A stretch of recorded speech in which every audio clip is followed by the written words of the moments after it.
I am now at a customer site in Dazhou, Sichuan Province, China. He purchased our Huashengming 1000 quintal en route, fully hydraulic automatic double roller crusher.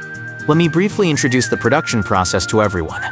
The feed material for the double roller crusher is small stones within 1 cm, with a required finish size below 2.5 mm.